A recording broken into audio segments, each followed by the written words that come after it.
Welcome back to our ongoing series with the Arizona Burn Foundation called Continuing the Mission. In just a moment, we're going to hear from a burn survivor and talk more about the opportunities being offered to young adults. But first, if you're not familiar with the Arizona Burn Foundation and their mission is to improve the quality of life for burn survivors and their families in Arizona while promoting burn prevention and fire safety advocacy and education.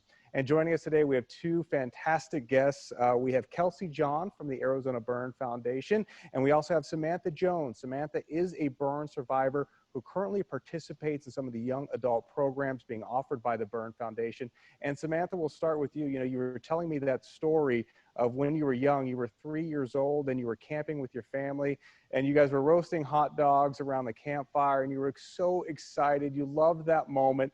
And then when you went home, you tried to recreate that moment in your bedroom with your stuffed animals, right?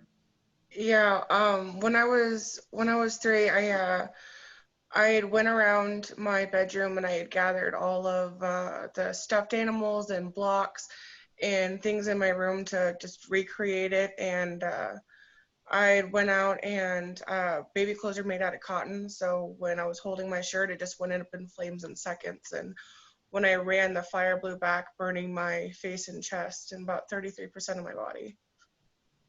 And you know, you're a young adult now, but you were talking to me about some of those younger times in your life when it was really difficult. Again, being a victim of a burn. I mean, talk to us about how hard that was when you were 3, 4, 5, going through school. Talk to us about that.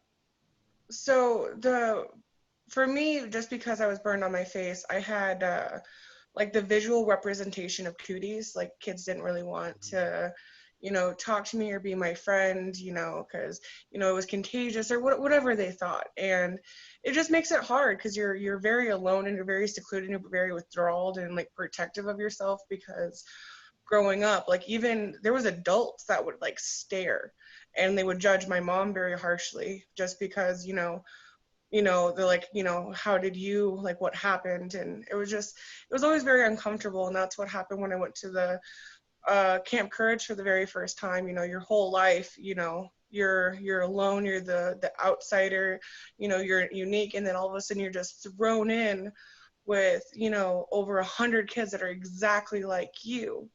And you try to be withdrawal of like, oh, I'm burned, and they're like, so what, like you're not special anymore, which in the best way. So you just get fully immersed in it, and it's wonderful. And so it was just dramatically different from everything you deal with growing up, just the like amount of love and support and connection you have.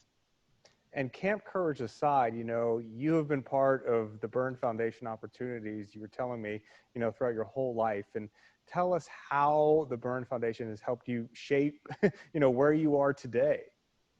So when I decided I wanted to start attending college, I applied for the Michael Wood Scholarship Foundation, not foundation, scholarship, and I was approved. And I've pretty much been experiencing a full ride uh, to attend community college. I'll bring Kelsey into the conversation now. And Kelsey, you know, Samantha mentioned that feeling of being alone until the Burn Foundation steps in and brings everybody together. And tell me how that's working with the young adults here in our community. Yeah, so we have been working really hard to try to create some sort of community for these young adults, even though we can't get together. So we've turned things virtual. We want to still be able to provide a space for them to have these hard conversations and to find and make connections with other burn survivors their age. So one of the things that we've done is we worked on getting accurate contact information for these young adults. We've started a Facebook group and an Instagram page where we can promote events. We can post some stuff about self-love and self-care and ways to take care of yourself. And then we've also engaged in this virtual kind of fantasy storytelling group in a collaboration with the Walter Hive. And it's kind of this 5-week long virtual art group where they get to focus on telling a story and creating this whole world using different like art mediums. So each week is a different thing.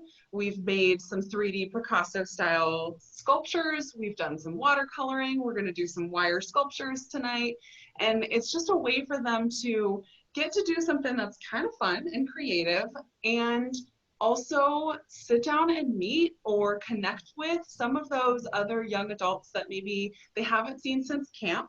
Or for some of our new young adults that maybe didn't grow up in camp, they get to be a part of something and they get to meet these other individuals and kind of make connections in a really natural and, you know, non-confronting sort of way. Yeah, and on the day we're taping this, if I'm not accurate, correct me, but aren't you guys doing one of those tonight, Samantha? Don't you have a project or one of the sessions this evening? We are. We created 2 weeks ago. We created our own hero character. Last week we did the background painting, and this today we're doing a wire sculpture, and it's it's been really really creative and fun, and it's really been a nice outlet. That's amazing. And Kelsey, again, want to just, congratulate you and your team for everything you're doing at the Arizona Burn Foundation. I do want to mention, if you want more information or you want to learn how to get involved, the new website is up. It is azburn.org. You can find out about all those opportunities there. Kelsey, Samantha, thank you so much for joining us this afternoon. Yeah, thank you so much.